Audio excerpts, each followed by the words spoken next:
In the Upper East Side, Mrs. Buck announced a reward of $10 million for any woman who could turn her son straight. I was tempted by the money and tried every trick in the book to seduce the young master. At first, he was indifferent, but later he was so focused on me that he even deleted all his male friends from Wicket. Mission accomplished. I planned to take the money and run, but the young master cornered me at the airport. He used his tie to bind my wrists, sneering, "When I was kissing you, why didn't you say you like men? Now see for yourself just how straight I am." While I was selling starch sausages at the school gate, 3 burly bodyguards in black grabbed me and dragged me into a car. When the hood was removed, I found myself face to face with Mrs. Buck. Her son, Armstrong Buck, was the most famous heartthrob at our university, handsome and tall, making everyone want to sleep with him. "You're Queen Elin," Mrs. Buck said, examining me. "According to my sources at the school, my son looked at you for a few seconds at the gate last time. That means he's interested in your looks. Your task is to seduce him and turn him straight."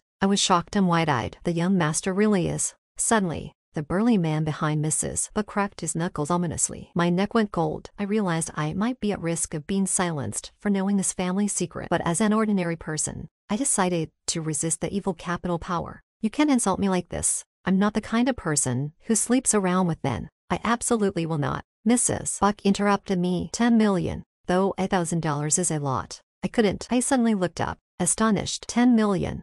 I jumped to my feet, standing tall, and saluted. "Don't worry, boss. I'll definitely complete the task and won't let you down." Even though people should have integrity, integrity doesn't come cheap. I can't afford it. Once I get that 10 million, I won't need to sell starch sausages anymore, and won't have to deal with the smell that makes me chased by dogs. Back in my dorm, I spent 3 days and nights binge-watching makeup tutorials on YouTube. When I finally finished my makeup, my roommates mocked me, saying I looked like a dim blonde with big breasts. I was struck by a realization. Yes, I have big breasts. How could I have forgotten that advantage? I thanked them sincerely. "Thanks. You're a real help on my path to wealth." I appeared at the basketball court in a push-up bra, waist-cinching tank top, and a short skirt. Although there are countless beauties at our school, Queen Elin, was a showstopper. Almost every guy was staring at me. I kept my eyes on my $10 million. Among the crowd, Armstrong Buck stood out, with broad shoulders, long legs, and a chiseled face. He looked cold and unapproachable, but when he saw me, his gaze lingered, and he actually walked over. My heart raced. Oh my God, could it be that he's smitten with me at first sight? As he approached, I cleared my throat and said in the sweetest voice, "Armstrong Buck, are you looking for me?" Armstrong Buck looked down at me, frowned as if conflicted, and then said coldly, "To starch sausages." Damn it, why does the young master also love junk food?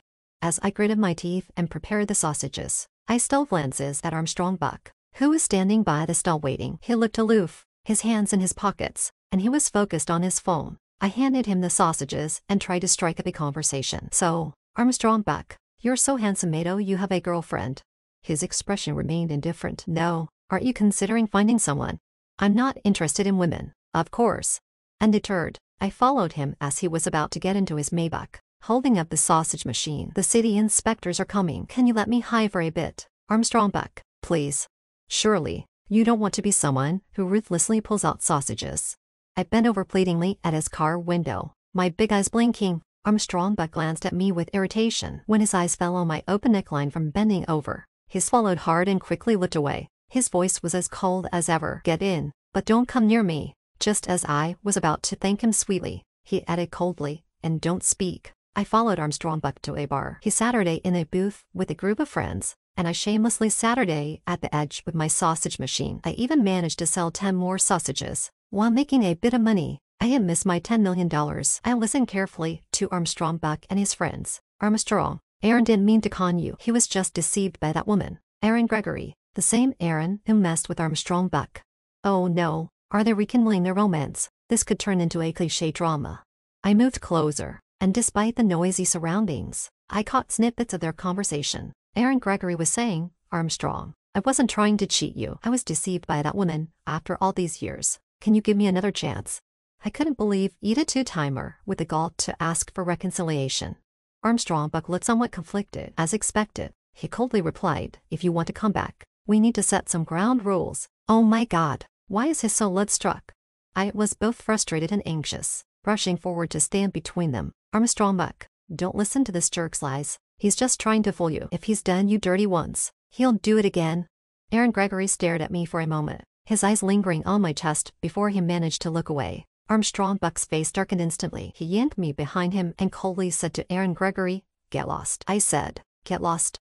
I put my hands on my hips and said with a smirk, "I'm the one he's currently sleeping with." Aaron Gregory glared at him and said, "So you're the current one he's reporting taxes with, huh? It turns out you're his new partner and he doesn't need me anymore. Armstrong Buck, I misjudged you." With that, he stormed off angrily. Armstrong Buck slammed down his wine glass with a thud, turned on his heel, and walked back into the villa. Well, they're not just a broken mirror now. They're shattered glass shards that can't be glued back together. I let out a huge sigh of relief. Making money is really tough. It was clear that Armstrong Buck was very angry, but that was fine as long as I was happy. I grinned and followed him, filling his mind with the idea of ignoring the wayward past. "Can you be quiet?" Armstrong Buck suddenly stopped, and I bumped into his back, which really hurt. "You nearly squashed me." I rubbed my chest and glared at him. Armstrong Buck's gaze inadvertently dropped to my chest, and then quickly looked away. His breathing grew heavier, and his tone was more hostile. "Try following me again, and stay away from me." I was even gentler than customer service, sweetie. After encountering a jerk, it's understandable to be irritable and angry. They say people are most vulnerable and easily moved after emotional hurt. This is a once-in-a-lifetime opportunity, so I'll give you a big piece of advice, Armstrong. I know you're still a virgin. You're already this old. Is that reasonable? Have you considered that maybe you need to change yourself? Perhaps after trying things with women, you could let go of your twisted past and be reborn. Armstrong Buck's face darkened further as he listened. By the time I finished the last sentence, he was so angry, he laughed. "HMPH, you're quite open-minded. So, mocking me for being a virgin. Looks like you're quite experienced." I felt a bit embarrassed, but stood my ground. "Well, of course, I'm skilled at this. Do you want to try with me?" Armstrong Buck's eyes were playful but also cold. "Try how?" I couldn't help but blurt out, "Just try it. Aren't you a man? With such a manly appearance, you can't possibly be, as expected. Men can't handle being provoked." As soon as I finished speaking, Armstrong Buck grabbed my waist and pressed me hard against the wall. As an adult, it was the first time I'd been so close to a man. He obviously didn't smoke and was extremely clean, with a fresh minty scent. The collar of his shirt slid down, and his prominent collarbone was so sexy I wanted to lick it. Such a perfect, handsome guy is really a pity. In that moment, I felt that bending him straight was not just for $1 million, but for the benefit of women everywhere.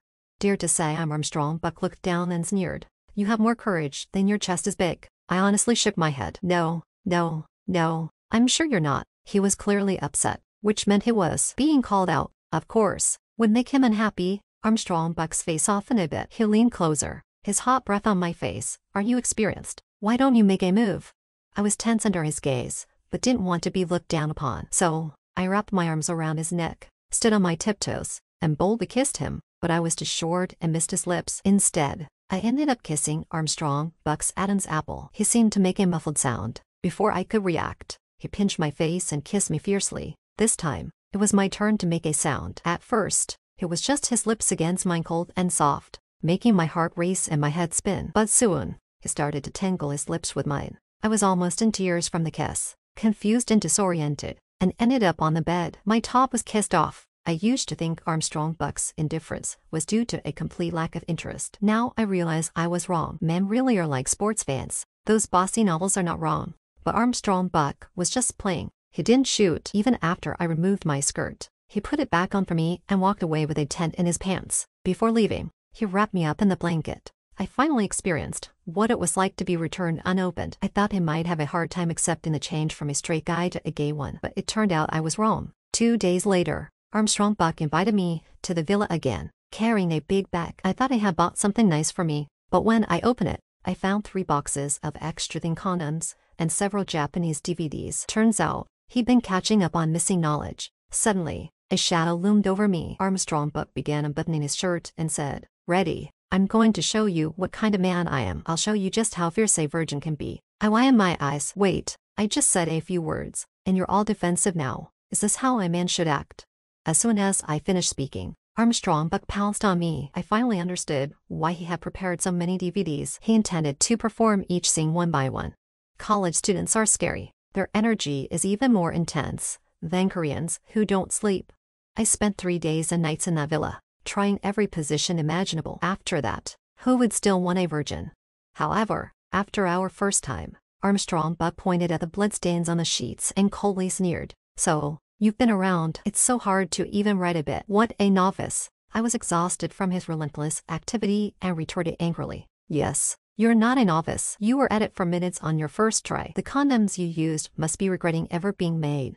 Armstrong Buck's defenses were shattered again. From then on, he forced me to use a stopwatch each time, never less than an hour, and demanded that I praise him. So childish.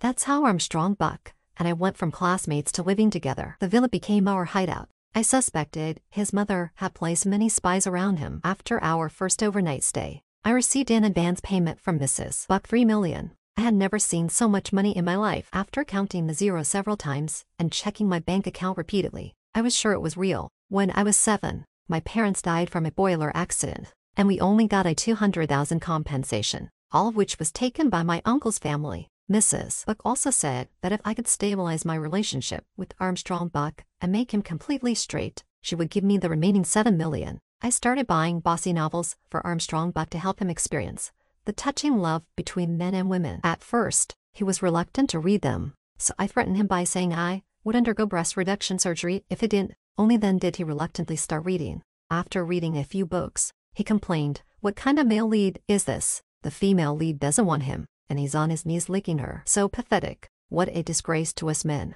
And this one, the dumb male lead is so happy, but the female lead only approaches him for money. Laughable. How stupid." I then dragged him to read tragic BL stories and said, "See, when it's men with men, it's often so tragic." I also took up a wedding part-time job and used the opportunity to show him various weddings. "Look, men and women together are so happy." Finally, I asked Armstrong Buck, "During this time, have you felt the beauty of women?" He pondered for a moment and said seriously, "It feels troublesome. It's more comfortable with men." I was so angry that I ignored him for 3 days. But I felt that Armstrong Buck had indeed become straighter, because several times during our sage time in bed, Aaron Gregory called him. He always ignored the calls. Once, he even replied to Aaron Gregory with a text, "I won't forgive you. Don't come back. Let's delete each other's contact." I thought he must still be upset inside. Otherwise, why would he mistakenly type rich instead of reconcile? So I took extra care of him. I cooked and did his laundry when he came home late sometimes. I even gave him a massage and added, "So, isn't it better with a woman?" I felt that Armstrong Buck was being brainwashed by me. Sometimes, when he saw me soaking my feet, he'd say, "Women's feet are so nice, small and smooth. Makes me want to do something," even though it was a bit perverted, but at least he's straight. Time passed like this for over half a year. By the senior year's first semester, everyone was busy with internships. I heard Armstrong Buck started his own business in his freshman year, and now his company was on track. I felt the company's name was familiar, but I couldn't recall where I had seen it. We didn't meet every day like before. With everyone busy, we barely saw each other for a month. One time, after more than a week without contacting me, I called him. The phone rang for a long time. His female secretary answered, "Hello, Armstrong is drunk. If you need anything, you can leave a message, and I'll pass it on." I was stunned when I realized what was happening. I hung up in a hurry. "Queen-Elyn, what are you doing? Are you missing him?"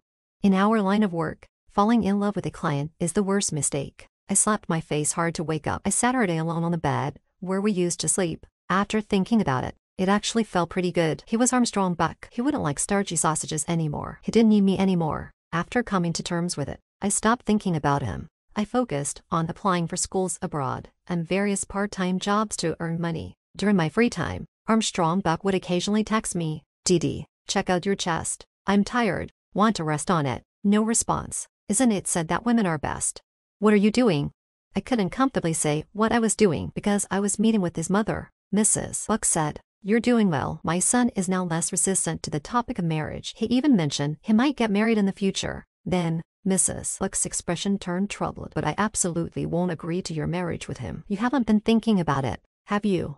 Of course, I hadn't. I was just about to reassure her when I heard Mrs. Buck say sharply, "You better not. You're not worthy of marrying my son. You're an orphan, which is so unlucky." The words I was about to say got caught in my throat and turned into the classic line, "Auntie, if you give me $1 million, I'll leave your son." I ended up getting $11 million. Turning the tables on a capitalist is so satisfying. I hired a professional lawyer, and the contract was clear and secure. Mrs. Buck gave me 3 days to leave her son. With the money, I planned to go abroad to relax and also visit the graduate school I was accepted to. On the morning of my departure, I was going to text Armstrong Buck to break up, but then I realized we had never really been together. He had never confessed his feelings or publicly acknowledged our relationship, and we never made any verbal commitments to each other. I hadn't even met his family or friends. All we did together was, well, what we did. What happened in bed wasn't called memories, it was called impulse. The word breakup didn't really apply to us. So I sent, I'm leaving, maybe we'll have a chance to have a meal together in the future. Goodbye, Armstrong. After sending it, I deleted him and turned off my phone before heading to the airport. But in the waiting area, I ran into someone unexpected. Aaron Gregory, facing this ex-boyfriend's ex-boyfriend. I felt a bit awkward and initially didn't want to talk, but Aaron Gregory took the initiative to greet me. You must be Queena, right? I know you, Armstrong's girlfriend. Oh no, please don't let this jerk try to start a fight in public. It's my fault for straightening out his boyfriend. I eyed him cautiously. Do you need something? Aaron Gregory was all smiles. No, just wondering where Armstrong is. Isn't he with you? I was curt. No, why would he be with me? Aaron Gregory, aren't you two together? You're traveling alone, and Armstrong isn't coming. He was talking too much. I ignored him. Aaron Gregory looked at me with some confusion, and suddenly got up to make a phone call. I had a bad feeling he was calling someone to confront me, but I wasn't scared. It's broad daylight. Does everyone think they're royalty? To my surprise, Aaron Gregory did bring the so-called prince. The moment Armstrong Buck appeared, I was thrown into disarray. He was in a sharp black suit, shiny leather shoes, and flanked by several bodyguards in black. The name Armstrong Buck suddenly choked me up. He was no longer the college student buying a couple of starch sausages at the school gate. In college, it was hard to notice the difference. We were just students going to class and eating together. But once out in society, the disparities between people became evident. Status, identity, attire, presence. In just 6 months, the difference was like heaven and earth. Now, he was Armstrong Buck. He was the genuine heir to the top-tier Buck family. Armstrong Buck walked up to me, his gaze sweeping over my luggage, his thick brows furrowing. Where are you going? We hadn't seen each other for a while, and seeing him now, I felt a bit at a loss. He showed me his phone, displaying the farewell text I sent a few hours ago. Queena Litton, I'll give you 3 minutes to explain. Aaron Gregory was still chattering away. Armstrong, is she sneaking off abroad? Does this mean I've done a great job? Can I go back to the company now? Shut up. I was furious and snapped at him. How dare you even bring up reconciliation? You're a cheating scumbag. Armstrong Buck turned to Aaron Gregory and said, fine. What? Fine. We can reconcile. Watching my hard-earned straight guy about to go back to being crooked was frustrating, especially since Mrs. Buck might want to reclaim the $11 million. I lost it. Reconciliation. Reconciliation. All you think about is reconciliation. Reconcile with your mother. Armstrong Buck, why are you so fixated on the scumbag who played with your feelings? Are you out of your mind? Even if you want to go back, you shouldn't choose such a man. Didn't you feel disgusted while sleeping with him? After I finished, there was a deathly silence. Everyone was staring at us. Aaron Gregory looked bewildered. Who slept with whom?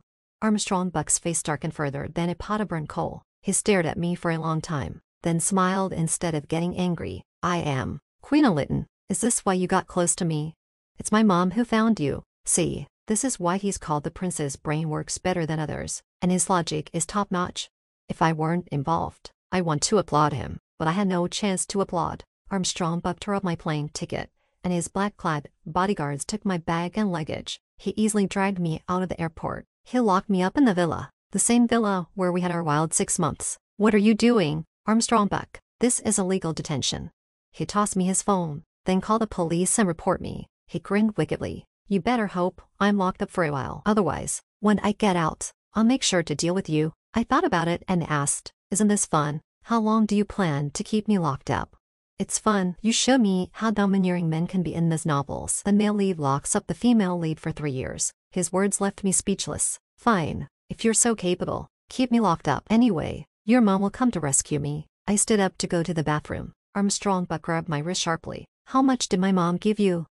Oh, he wants it back. I instantly became alert. He scrutinized my expression and then said, 1 phone call, and I can find out. Of course, a prince could find out everything in 3 minutes. I said honestly, 11 million. Just 10 million. Queena Litton, is that all I'm worth to you? Is that how little I am in your eyes? That little money. Gently, I broke down. Armstrong, I'm sorry. Even if it's half, a third, or a fifth of 10 million, It's still a huge sum of money to me. It's more valuable than my parents' lives. I didn't say this because it felt too melodramatic, too unlike my usual cheerful self. I knew I wasn't in the right, but I was still upset. I turned away from him. Armstrong Buck yanked me back. He stared at me with dark eyes, his grip tightening. Money is more important than me. Yes, I met his gaze. Money is more important than anything to me. Armstrong Buck's grip tightened suddenly. I felt a sharp pain in my jaw and wondered if I might develop TMJ disorder. Armstrong Buck's face looked terrifying, and for a moment, I thought he might strangle me, but he didn't. Instead, he lifted me up and roughly threw me onto the bed. His tall frame pressed down on me as he ripped my dress and forcefully kissed me. I knew he was angry and wanted to vent. After all, I did deceive him. I didn't resist. Sleeping with a top-notch handsome guy didn't seem like a loss. I might not get another chance, but my lack of resistance only made Armstrong Buck angrier. Halfway through, he suddenly stood up and stared at me. All right, Queen O'Lytton, you really are something, thinking I'm a free call girl. It seemed like he was the one who had broken down. He slammed the door and walked out. I vaguely heard Armstrong Buck telling the bodyguards at the door not to bring me any food. He wanted to starve me. Starvation was not an option. There was a pond in the villa, and I caught some fish with my bare hands and grilled them in the yard. The smell attracted the bodyguards. I gave each of them a grilled fish. While they were eating, Armstrong Buck unexpectedly showed up. I quickly said, I forced them to eat. Armstrong Buck suddenly broke down again. He sneered, very good. You're so nice to the bodyguards. Huh. He threw away something that looked like a lunchbox and stepped forward, kicking over my grilled fish. I jumped up and glared at him. What are you doing? Wasting food is shameful. And you're not ashamed? Armstrong Buck grabbed my chin hard, forcing me to look at him. His eyes grew dark and intense, and his voice was hoarse and rough. Did you ever like me? Even for a second? Like?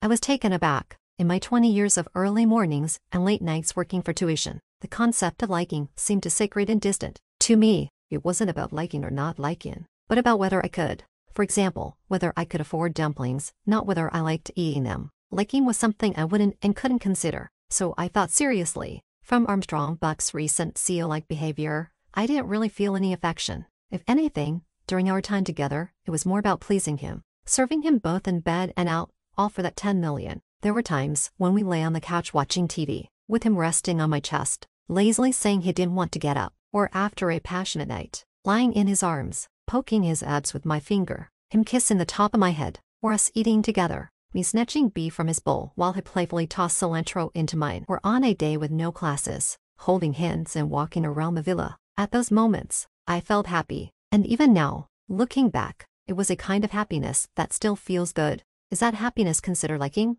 I don't know. I opened my mouth, but no sound came out. Armstrong Buck stared at me, his lips curling into a smirk. Not at all, huh?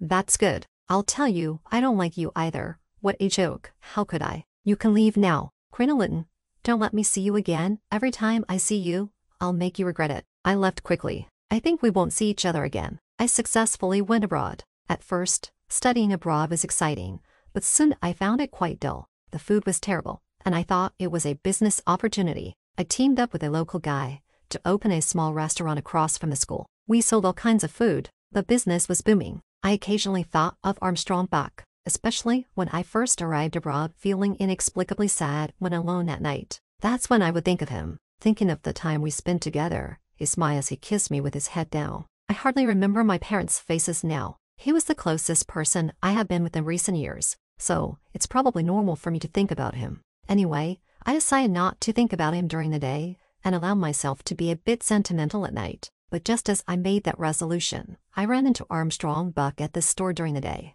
He came in with a stunning foreign woman with big waves in her hair, and they sat her down to order. The moment I saw him, my brain nearly short-circuited. What was he doing here? When he saw me, his expression was as aloof as when we first met, but he had matured. His face was no longer that of a college student. His features were sharper, and he was even more handsome. As soon as he entered, all the women in the store were staring at him. I calmly took his order and served his food. We didn't exchange a single word. He didn't even glance in my direction. I wondered if he might have forgotten me. I thought that was the end of it, just a minor and inconsequential incident. But later that night, I received a call from an unknown number. It was Armstrong Buck. When I arrived at his apartment, he was curled up on the couch, holding his stomach and looking very uncomfortable. Armstrong, are you okay? I asked. Finally, you're here, he said. opening his eyes to look at me briefly before closing them again. Are you here to do some bedroom exercises with your new boyfriend? I stared at him. You still have the energy to be sarcastic. Looks like your stomach doesn't hurt that much. If he had said on the phone that it was an excruciating pain after eating something from my store, I wouldn't have come all the way to his apartment. Armstrong Buck groaned. It hurts. The food from your place made me sick and I'm still in pain. Don't talk nonsense. My store has been open for so long and no one has ever complained. I knelt down in front of him and touched his stomach. Is it here that hurts? He didn't say anything, just let me touch him. But as soon as I withdrew my hand, he started talking again. I'm going to sue your store for giving me a stomachache and ruining a billion-dollar business deal. Just wait for your place to go under. I was furious. Armstrong Buck, you're just trying to get revenge on me, aren't you? Your stomach pain is probably just an excuse. He suddenly sat up and stared at me with intense anger. I stared back. He must have seen that I wasn't backing down because he lunged at me, pushed me down onto the carpet, and kissed me forcefully. Thinking of the foreign woman he was with, I struggled even harder, but I was no match for him. He had me pinned down and even tore off my dress. But then, he suddenly stopped. I was shocked to find that he was unresponsive. You noticed, he said, I have erectile dysfunction. Armstrong Buck stopped moving, turned his face away, and his voice carried a hint of bitterness. Since you left, it's been like this. I don't feel like a man anymore. The foreign woman, this afternoon, thought I was useless and broke up with me. What's the point of living? You should just leave. I know you're annoyed with me. Suddenly, he climbed off me and headed for the balcony to jump. I panicked and grabbed him. Don't be impulsive, Armstrong Buck. I'm not annoyed with you. I'm not leaving. Just calm down. I managed to convince him to stay. He showed me a report from a specialist. It said that he had developed a psychological aversion to sex after a rough attempt to change his sexual orientation. What do we do? I asked. The medical jargon was too dense for me to understand, and I felt guilty. It was true I had tried to change him, but I never imagined it would have such a terrible outcome. I don't know, Armstrong Buck said, looking despondent. I don't feel anything for either men or women anymore. Really? I asked quietly. So, did you try doing it with Aaron? Did you get any reaction? Armstrong Buck's face darkened, and he closed his eyes as if he was enduring something painful. His words came out slowly through clenched teeth. With him, there was no reaction. I'm useless now. I might as well be dead. No, don't say that. There has to be a way, I said urgently. We'll figure it out together. Don't worry. I take responsibility for this. I'll make it right. As soon as I said that, Armstrong Buck's eyes widened and he stared at me intently. You'll take responsibility for me. Yes? Don't do anything rash. All right then. Let's sign a contract. Armstrong Buck went to his study and came back within minutes with a multi-page contract. I was taken aback. You typed this up so quickly. He coughed. I used voice input. The contract stated that I would help him with his erectile dysfunction and he would pay me $10 million. It felt oddly familiar. I protested. It's been 2 years and inflation has hit. Are you still offering the same amount as you did with your mom? I want a raise. Armstrong Buck glared at me. Quinlan, do you know why I ended up like this? I felt guilty under his glare, biting my lip as I prepared to sign. Then I noticed it wasn't a total of $10 million. It was $10 million per month. I nearly dropped the contract. This was absurdly generous. The Upper East Side's principal finally generous. Fine, I'll make sure to help you regain your manhood. Armstrong Buck and I resumed living together. He bought a beautiful new villa, saying that fresh air would help with his recovery. He also asked me not to wear underwear at home to stimulate his visual senses and help him realign his sexual orientation. I thought helping him recover would be a long and difficult process, but to my surprise, when we had sex for the first time, everything was normal. I asked, Armstrong, isn't this a good thing? Armstrong Buck paused. Oh, maybe being with you triggered some physical memories. Is that so? Yeah? Let's continue. Okay. No, wait. I suddenly said, the medical report said it's because of. Armstrong Buck interrupted me.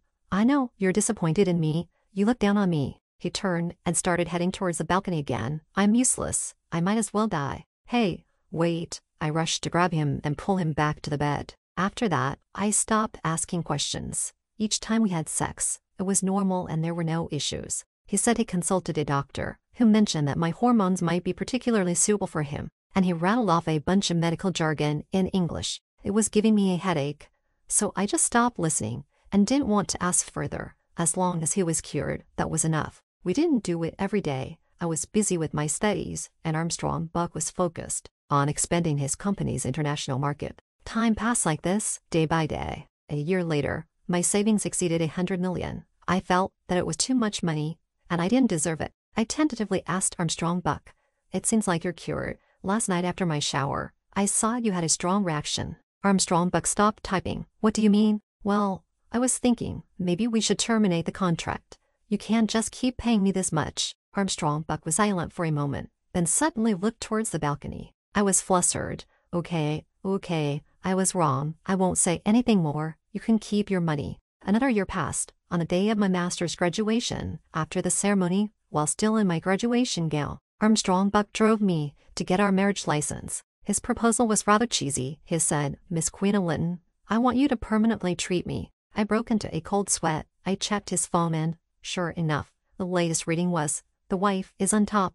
The CEO husband's gentle kiss." I snapped, "How old are you now? No more reading those domineering CEO novels." But Armstrong Buck had flowers and rings all prepared. I looked at them and said, "Well, you put in some effort." Armstrong Buck looked proud. "After all, marrying a wealthy woman like you, I can't be careless." He really knows how to talk. I do like being called a wealthy woman. I wrapped my arms around his neck and gave him a long French kiss. After getting our marriage license, I still had some concerns. "Will your mother say anything?" Armstrong Buck seemed unconcerned and replied, "She will." As expected, that afternoon, I received a call from Mrs. Buck. Even though Armstrong Buck said I didn't need to worry about his mother, that I could do whatever I wanted, since Buck's family was now under his control, I still couldn't just argue with her. For Armstrong Buck's sake, I had to remain polite. Nervously, I was trying to find the right words when Mrs. Buck's domineering voice came through. "Queena, right, I heard you're my son's wife now. Impressive. You've got some guts. Here's 30 million.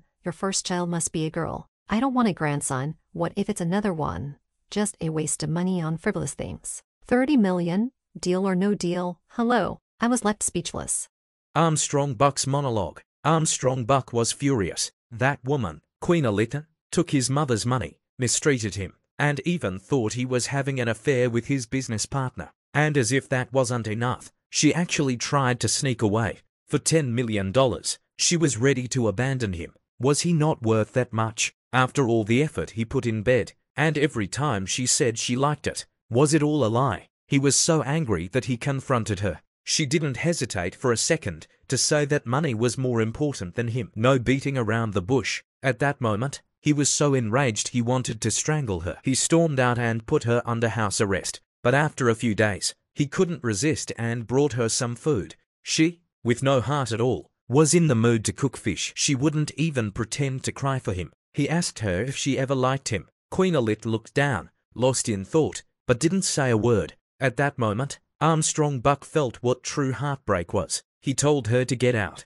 He vowed never to see that heartless scammer again. Armstrong Buck thought he hadn't thought about Queena Linton for a long time and hadn't inquired about her. He lit a cigarette and asked his assistant, "How long has she been gone?" The assistant looked at him sympathetically and replied, 2 weeks. Armstrong Buck fell silent. He forced himself not to ask, but whenever he spoke, it had only been a few days. Eventually, even if he didn't ask, the assistant would kindly prepare all the updates on Queena Linton's whereabouts and leave them on his desk, including photos taken by private investigators. The more Armstrong Buck looked, the angrier he got. Queena Linton was doing great without him. She was sharp-witted, and aside from her poor hearing, she was an exceptional businesswoman. Her restaurant was booming. She was still as beautiful as ever, with a big chest and a tiny waist. Armstrong Buck felt like a perverted fool, but if he didn't keep track of her, he wouldn't be able to sleep, constantly thinking about her. First, he ground his teeth thinking about how she deceived him, how she heartlessly left him. He wished he could squash her into nothing, but then he would remember her cuddling up to him, calling his name with a flushed face. It was like a big hand was reaching into his chest, stirring his heart. He missed her, really missed her. Armstrong Buck felt he couldn't wait any longer. It had been more than half a year. What if she got taken by another man while he waited? He made his move. He first went to Queena Linton's restaurant, pretending to run into her by chance. Then he made an excuse about a bad stomach, luring her to his place. She was so focused on her career, she wouldn't want her restaurant to suffer, so he knew she'd come if he said there was a problem with the food. Sure enough, she came. He used his ultimate trick, telling her he had a sexual dysfunction. He even provided a bunch of professional medical reports, all of which he wrote himself. That was enough to fool Queen Elita. Indeed, she was scared. Her little face went as white as a sheet. Seeing her so worried, Armstrong Buck finally felt a bit of relief. She did care about him. After all, he played the martyr, using the lowest tricks to force her to say she would take responsibility for him. From a gentleman's perspective, it was a bit despicable, but Armstrong Buck didn't care. He had to have her. He seized the moment and presented a pre-prepared agreement for her to sign. $1 million a month. He saw Queen Elita's stunned expression, her round, wide eyes looking so comical and foolish, yet still beautiful. He knew Queen Elita liked money. After she went abroad, he had someone look into her background. He learned she had a tough childhood, orphaned, living off charity, and growing up alone with resilience and optimism. So she had no sense of security and would overthink things. She just had never experienced love. Seeing this, Armstrong Buck thought, if she loves money, so be it. After all, he had money. Whatever amount she wanted, he could give her. As long as she didn't leave him, he would work hard to make money and stay the richest man. That way, Queen Elita would never be able to leave him again. He would give her a lifetime of money and love her forever. He would wait for the day she would open her heart and fall completely in love with him. The end. Thank you for subscribing to the channel. Stay tuned for the latest content, with new novels updated daily.